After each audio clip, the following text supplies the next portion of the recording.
It's hard if I want to know where you are. Why keep you hiding where the sun is dark? The sun is dark. Why keep you hiding where the sun is dark? It's hard if I want to know where you are. Why keep you hiding where the sun is dark? The sun is dark. Hello and welcome to yet another episode of the Ascended Life Podcast. I'm Darrell. And I'm Kesley. We are so excited to have y'all back here today. This is going to be our final episode in Cartagena for a while, not permanently. Yeah, just for a while. Just for what, 3 months or so? Like 3 months, yeah. 3 months. We're going to miss this place. This is our second episode here. This is actually the rooftop of our building. It is, yeah. And these views that we've been able to enjoy every day. So, I think we'll be back here though. We love this place. yeah, we're making plans to come back already. So we're good to go. So to kick it off today real quick, a couple of words from our sponsor. That's us. Well, we're not sponsoring our own episode, but it's Natural Shilajit. Natural Shilajit. Yeah, this is something that has been life-changing for both of us. For me, just the level of energy that I've gotten from it has been absolutely amazing, transformative. Take the Shilajit. You'll get a burst of energy, natural energy. You'll feel great. Natural Shilajit. Check it out. Check them out at this point. You like how I keep that quick? Links, yeah. Yeah, affiliate link's gonna be in the description. Yeah, you gotta speak quickly and to the point. You know what I mean? Yes. So it's a strength of mine. Speaking of relationships, something I've learned a lot from you on. Okay. Yeah. Thank you. Something that masculine ability to really communicate things directly to the point, get it out there, get to it. You're shining with all that green, lady. Thank you. With all that green. So I think this is our first episode. I don't have my earrings in, but I think this is our first episode where so Colombia, for those of you who do not know, is the #1 place in the world for emeralds. They're so abundant here. These emeralds are only second in value behind diamonds and I think ruby or sapphire or something.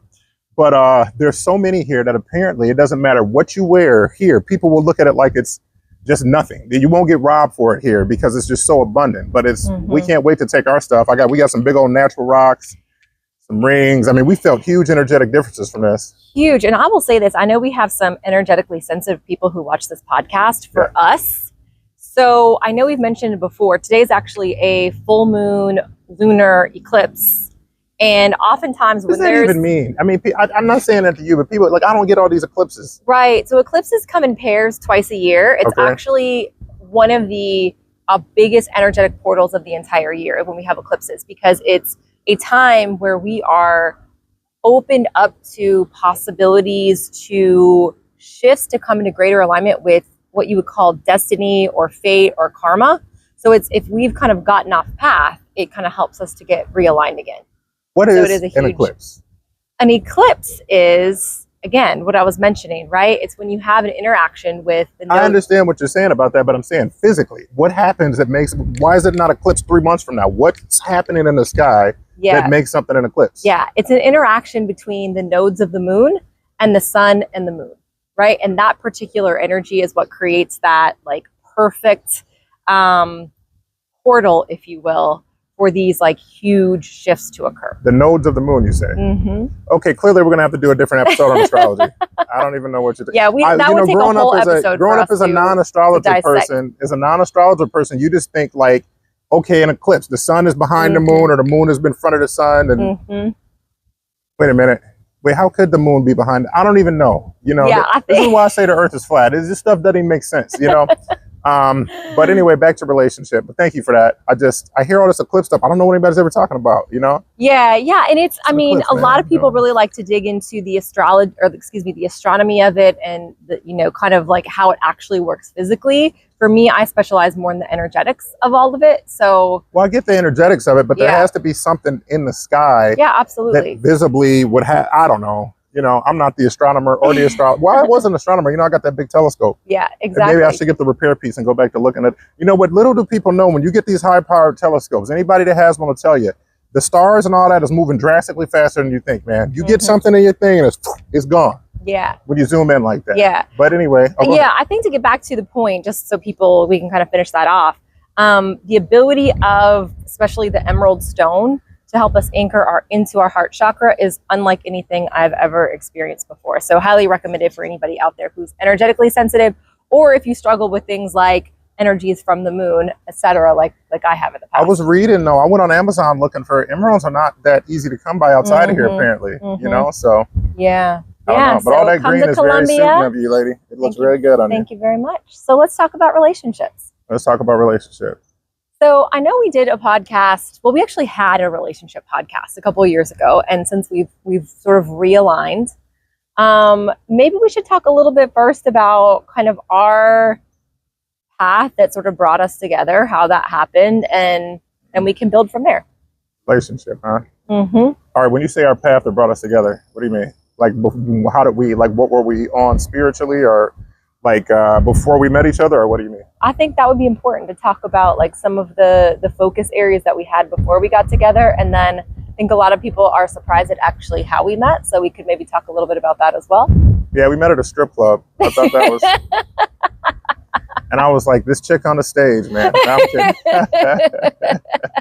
Oh God. It's surprising, maybe not that surprising, but how we met may surprise you. We met on Hinge. We did. Dating app. We did. So. Yeah. Yeah. And I think a lot of, so that's a good question, right? So like. Well, I'll give my backup story since you answered like that. So, and we touched on this on the live we did last week.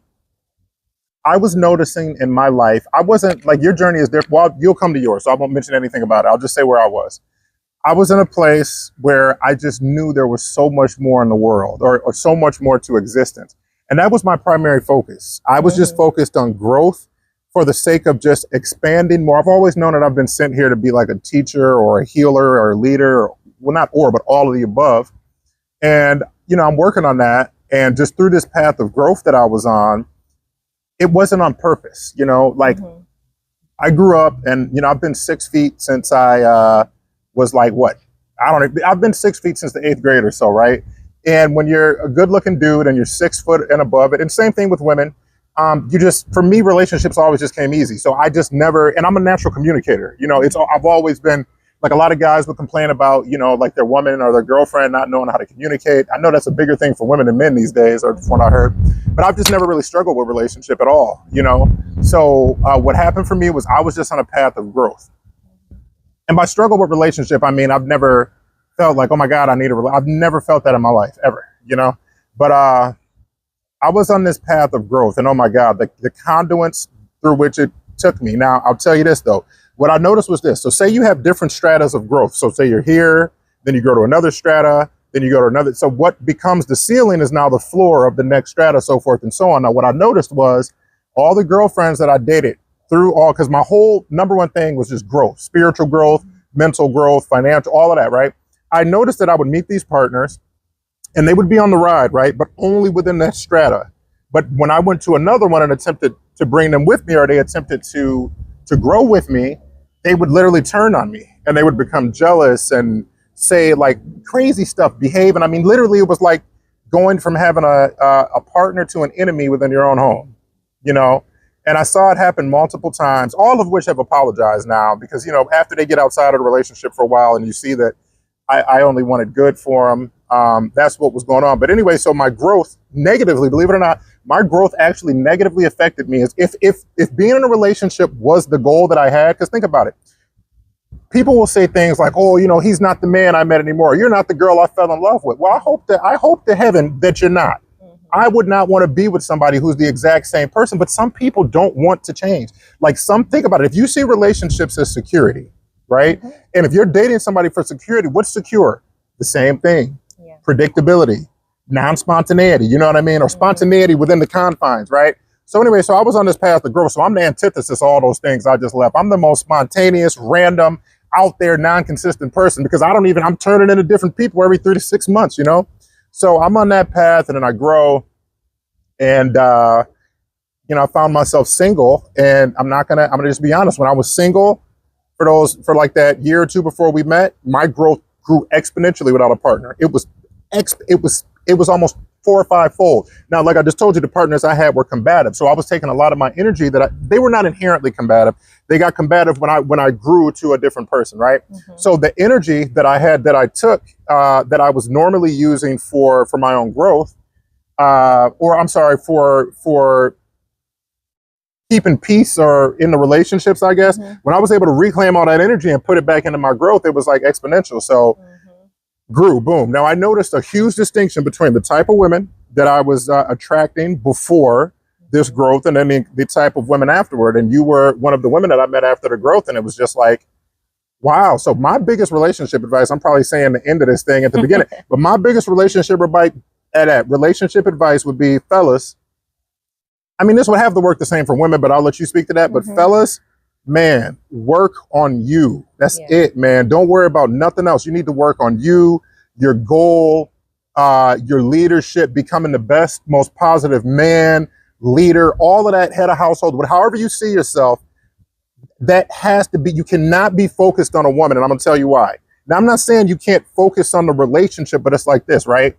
In a lot of relationships, I feel, now I'm saying I feel because I don't know this factually, but I feel that women, some people can say naturally, I don't know, maybe you can say naturally, but some women look to their man for leadership, right? So if the ultimate thing that your leader is looking at is you, right? How can he lead you to anything else? If his whole thing is, my whole life, everything is to make this relationship work, he's doing everything to cater to you. So if you don't have a vision or a mission or a place of growth, what can you guide somebody who's looking for that leadership or growth to?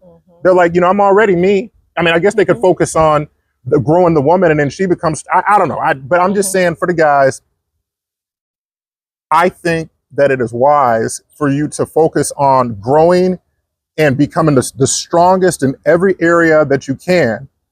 That's number one, because then you'll attract that. Now, number two is, and this is probably more important, but I'll save that. I'll save that for the end because I'm going to just dive all the way in. But that was what it was for me. So I changed myself. But I did, now mind you though, I did not, I'm telling you right now, I'm not gonna, disclaimer, I'm not gonna pretend that I changed myself to find this perfect mate. Now, I just did though, I did. In you, I found somebody who wants to grow as much as, okay, I'll just say the end of the podcast, or we'll come up with a different end. You gotta find somebody that shares your vision, right? Because, they either gotta share your vision or they gotta be about their own amount of growth, and they're willing to support you. And so I'm not saying you both have to be like, okay, Cindy, mom, right? When we first got together, I'll never forget this. This was one of the most impactful things that a person who was not in a relationship with me, female wise, had ever said. We were going to Miami for my first birthday with her. It wasn't we went to Miami for the first time together. And your mother, because we'd only been together for 4 months and we had started like an online company, fitness company, websites. I'm supporting you in all your stuff. You're supporting me in mine. That's just who we were. We just we fell in love with and growth. Yeah. So, and your mother on the way to Miami, we rented that Mustang and she was like, hey guys, no, she said it to me, I think. Yeah. And she was like, this is when my name was still Darren. She was like, Darren, make some time for yourselves. You got to slow down. You don't have to, everything doesn't have to be about work all the time. And it switched in my head at that moment, like this woman doesn't even know me. And for her to say this, she knows her daughter and she knows the kind of person that I guess her daughter would be with. And it really changed me in that moment. I was like, in that moment, I was like, I really reassessed a lot. And I was like, you know what? I do need to start enjoying more. Yeah. So that's it. I feel like I've gone on a big monologue about this. We could talk about, this is going to be a good episode. I didn't know we were going to have all this content.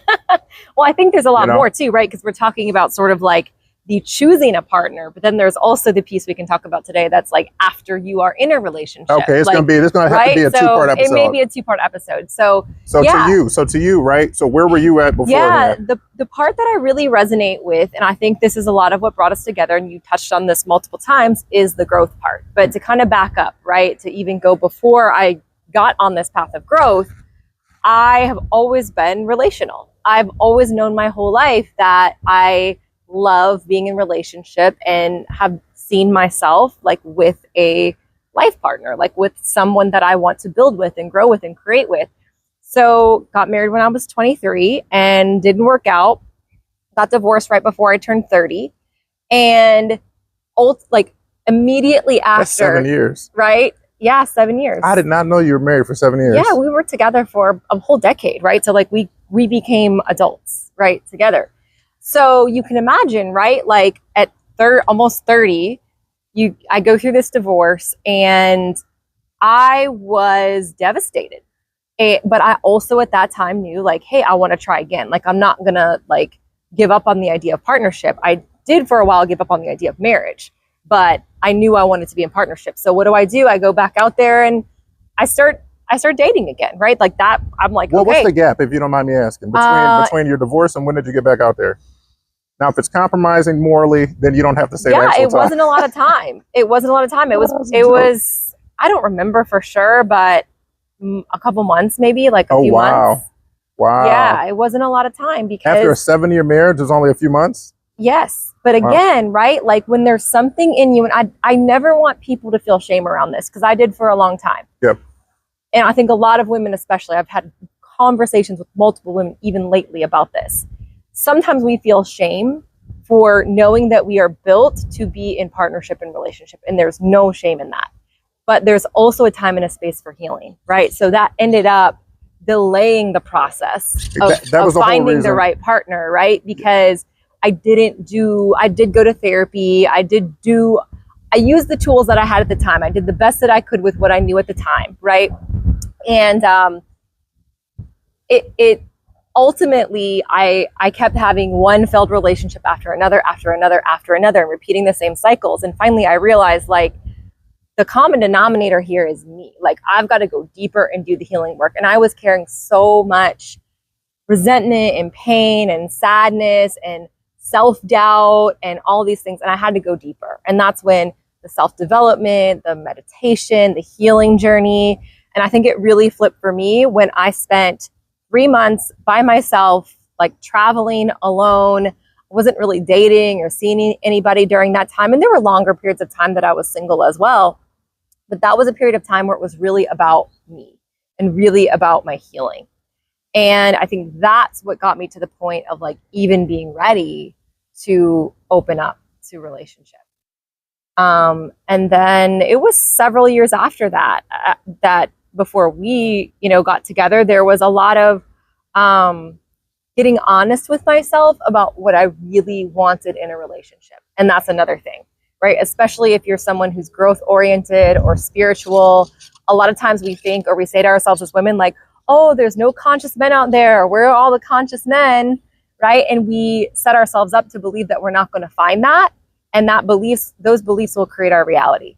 And so it took me a long time to also believe in what was possible, to get comfortable. Like I remember even having beliefs about, well, I'm never going to find anyone who is as committed to their health as I am, or is welcoming of like my astrology and my meditation and my incense and all those things. I remember saying to you, like on one of the first times I ever came over to your place was like, I can't believe I am like dating a guy or like here with someone who has a meditation space in his house. Like I didn't think, I knew it was possible, but there was still part of me that was a little bit in doubt.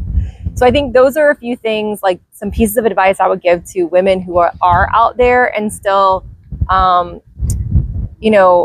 still waiting, we'll say, for that perfect partnership. It's like, you got to do your healing work. You got to be honest with yourself, and you got to believe in what's possible. Those are a few things that really come to mind off the top of my head. You got to believe in it. All right. Well, the reason I kind of, it's just so beautiful up here. I know I'm looking around like crazy, but this rain throws you in your heart. So maybe I don't need to wear this when I go on these podcasts.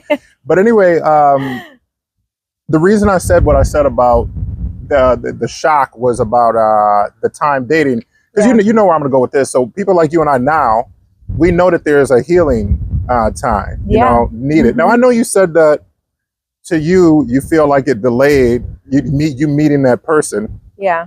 But I'm going to say two things that I'm not the most fond of about that, right? I think that when people say that, it's like there's the ultimate goal, but I think that we know that like everything I'm sure you know this now, but that everything is perfect for where we're going to be without that time. Absolutely. Because I wasn't the person that I am now, not even close, right? So there's no way that we could have been together and become what we are. You know what I mean? That's number one. But then number two, and I think this speaks deeper to humanity's dating in general. I've never understood why people aren't all friends with their exes. It blows my mind. It's like you're telling me that you love this person and you were going to be with this person for the rest of your life, but because they don't serve that purpose of being a husband or a wife to you, then where's that love? if it was real. I've never understood that at all. But I've got that. Like, I got exes who can't talk to me. And I'm like, if our love was genuine to me, right, and you were everything for me, and just because we take the sexual thing off of it, because that's a breakup is really just taking sex off the table in most cases, you know, I feel like, you know, because I mean, I'm not going to go live with my exes, but I've never understood that. My mother holds the same view. Maybe that's where I learned it from, but I don't know. Yeah, no, and you've really opened my eyes to that. I think that for me, it wasn't necessarily about, I can tell you what it was about, right? It was, I was hurt. And when you're hurt to that level, it means you were loving conditionally, right? I was loving, loving conditionally? Loving conditionally. Yeah. Right? Because it's like, the only way you can be hurt that badly and that deeply is if there were conditions around how you thought things should be or how you felt that person should be in the relationship.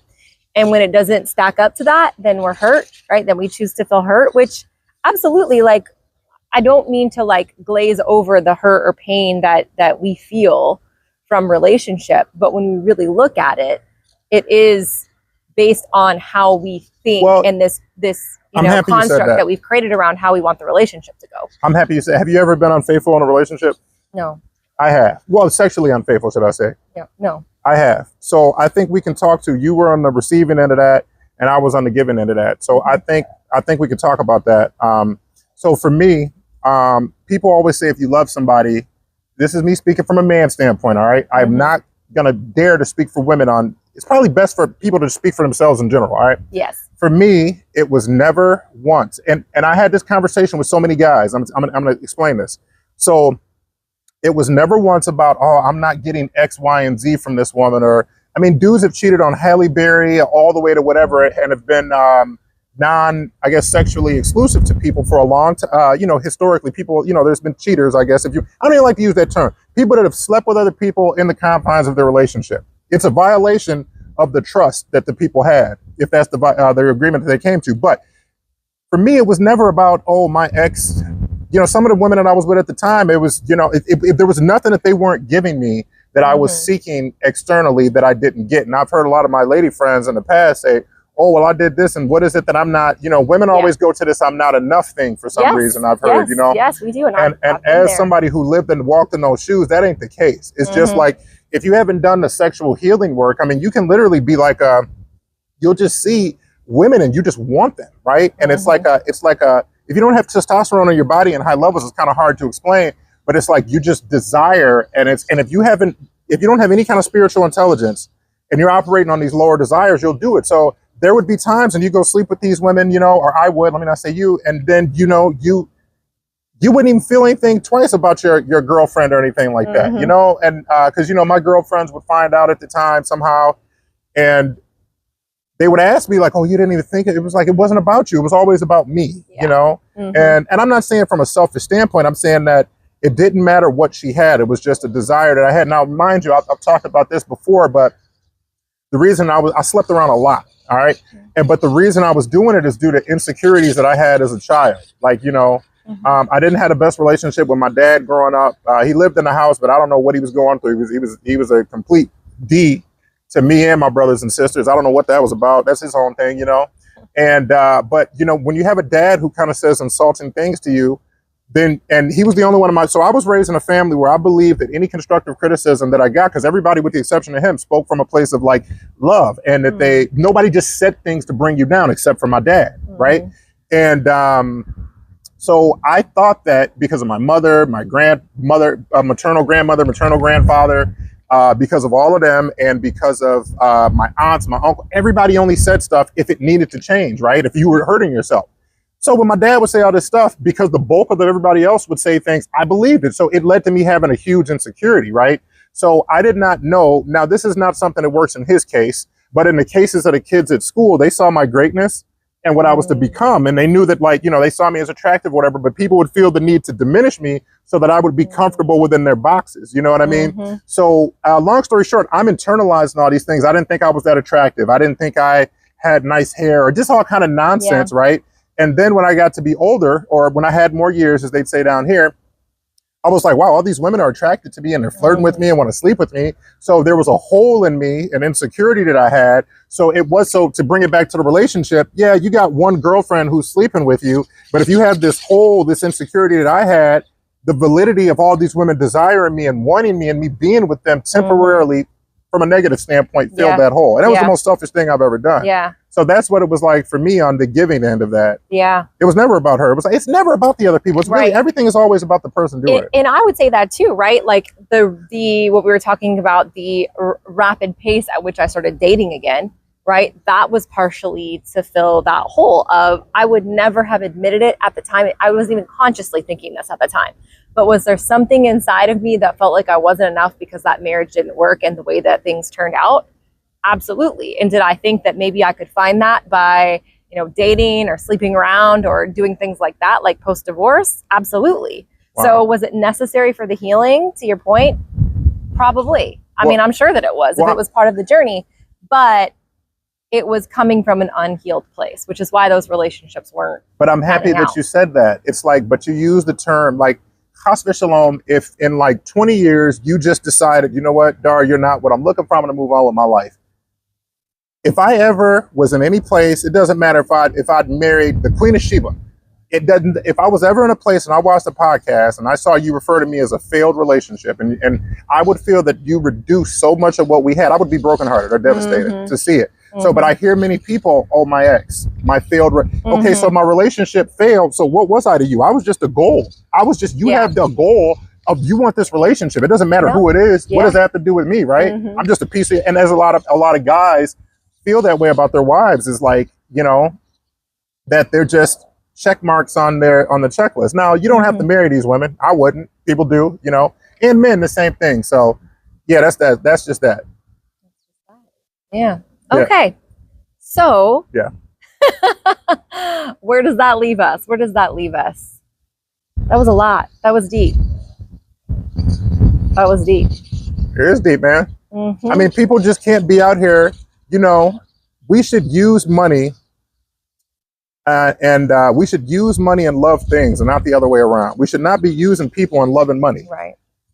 But that's just, I see this kind of stuff, and it's like, it's almost like, I guess I'm really talking from my heart on this episode, but how did it get like this, Like, I've had this word on this, but like, I think you talked about conditional and unconditional love, right? I heard the words growing up all the time, and studying these folks that have had these near-death experiences, they talk about it as well. But I know that the reason that these relationships are failing so much is none of us are taught how to love. Nobody, in my opinion, nobody knows how to love people. This is probably going to be the most unpopular thing I said, but you have to think about it. When we did ayahuasca, we saw we both had our experience. Now, my experience was, one of the visions that I saw was this. You have a baby, right? And then the baby's taught, okay, I love you. Say to mommy, I love you, mommy. Okay. And then I love you, daddy. Okay, that's fine. And then I love you, grandma. I love you, auntie, uncle, teacher, preacher. It grows up, and then you're 15 or whatever age you get your first boyfriend, girlfriend. Oh, I love you, Tom or Billy or Jaquan and Michelle. Whoever it is, you love these people, right? Then you look up and it's your husband and your wife and your kids, right?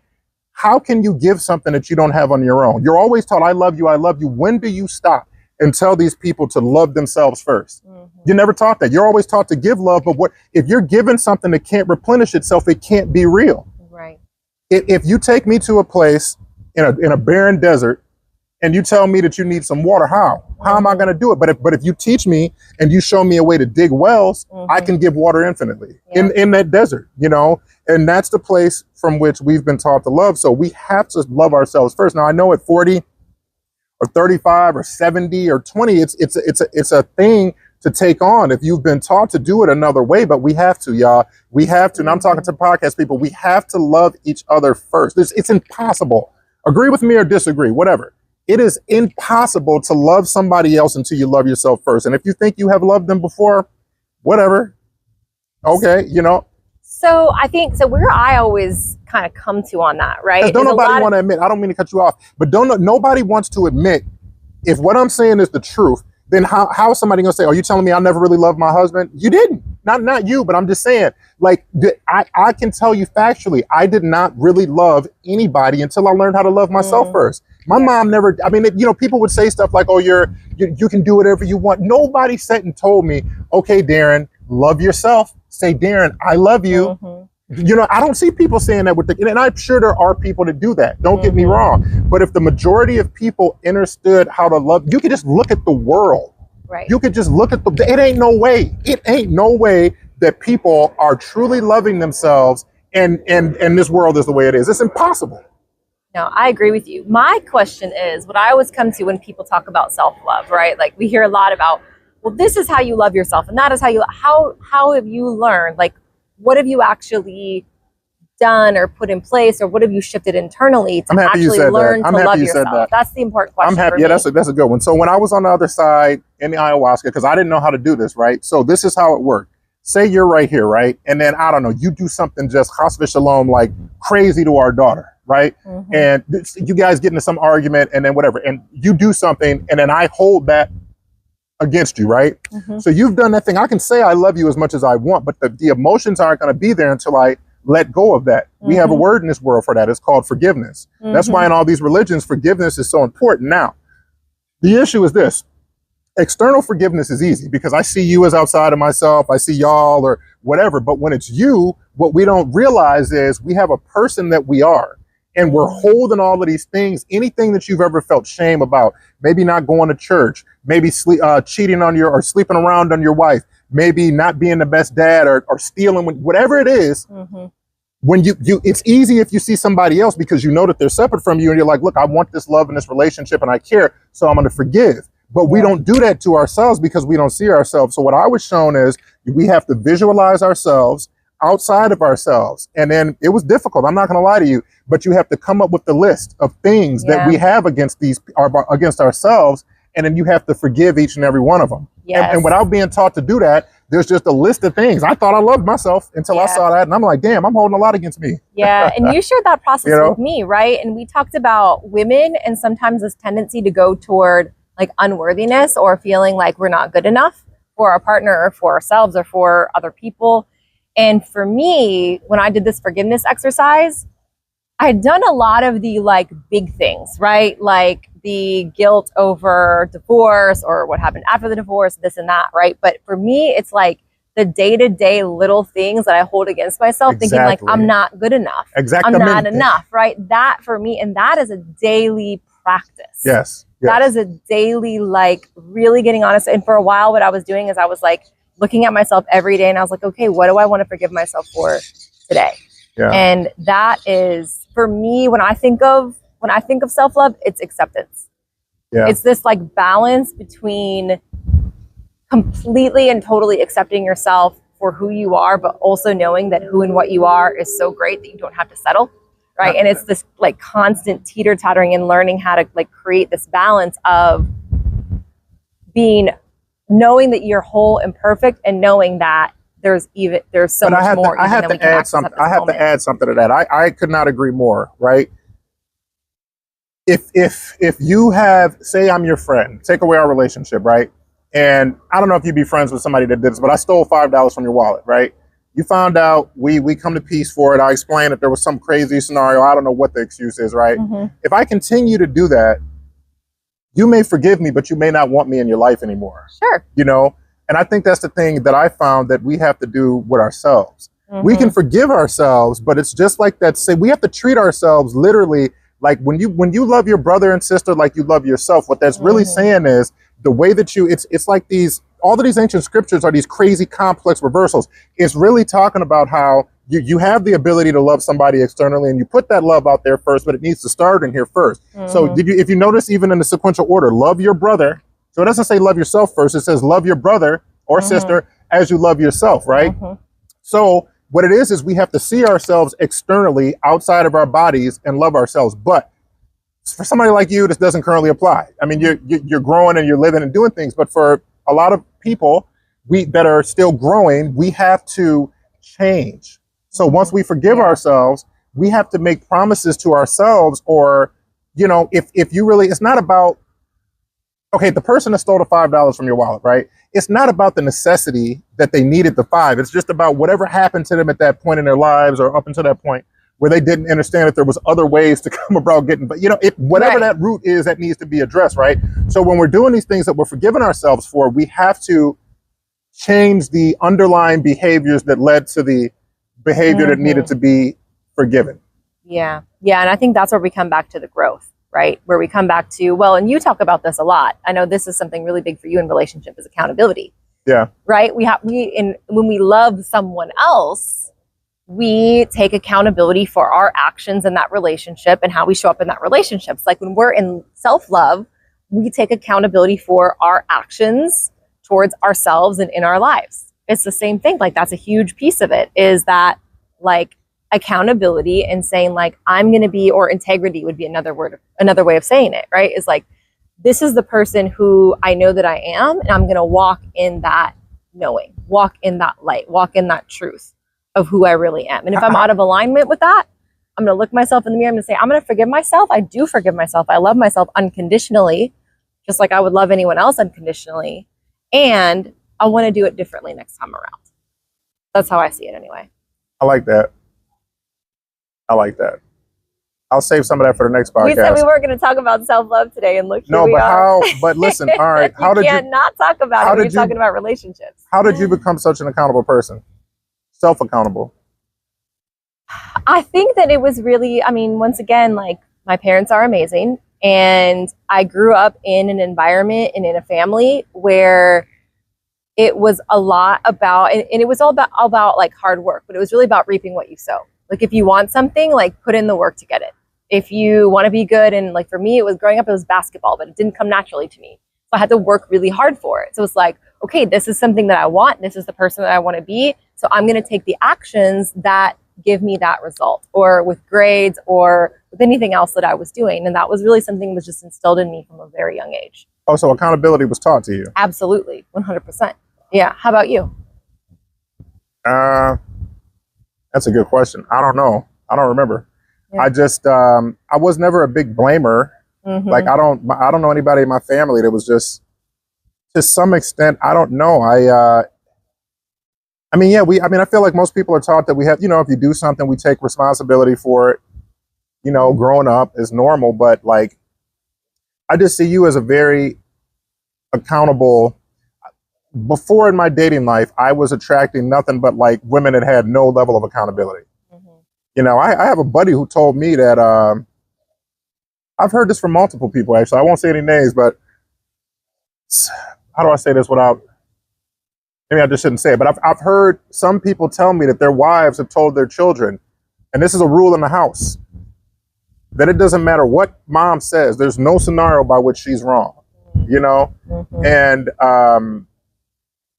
I don't know where, I think it was my Messiah complex. I don't know why I was dating and attracting a lot of these women with no accountability, Mm-hmm. So maybe I don't know. Mm-hmm. But to answer your question directly as to when I've just never been a big blamer, so. Yeah. Well, I think a lot of times in relationships, we attract either what we are or what we need to heal. 100%. 100%. So there was something that, like you said, that you had this deep sort of need. I think we talked about this on the last episode, or was it on our live that we did recently? This deep need to sort of. What you mean? Like save people or help people. And yeah. You said, I believe you said it came back to what you felt was your own ego. Tune in for part 2.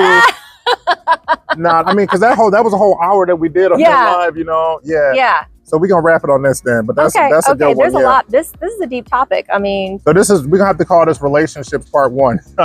So then we'll go into relationships part 2 and maybe even 3. I don't know. Yeah, I think this would be a good opportunity. Hey, if there's something that you want us to talk about, you want to hear about, you want to hear a perspective on, send us, a DM, drop it in the comments here on YouTube. And I think this is a great opportunity to take some requests. I know in Tulum we're going to have our first guest on the podcast. There's no way that we want. The place is just so hyper spiritual. Yeah, you're right. We meet a lot of people. Now we speak Spanish, or more Spanish than we did the last time we were there. So yeah, you're right. It's almost impossible. Possible. Yes. Okay, well, this was a great episode. Deep episode. Part 1 of many. All right, y'all. So this has been the Ascended Life Podcast. Once again, thank you guys for watching. Do not forget to like, subscribe, share, and comment. It really helps the algorithm so that we can keep doing content like this. Special shout out to Natural Shilajits. Check our codes down below, and we are out of here. Peace and love. Thanks for being here. We'll see you next time. Peace and love.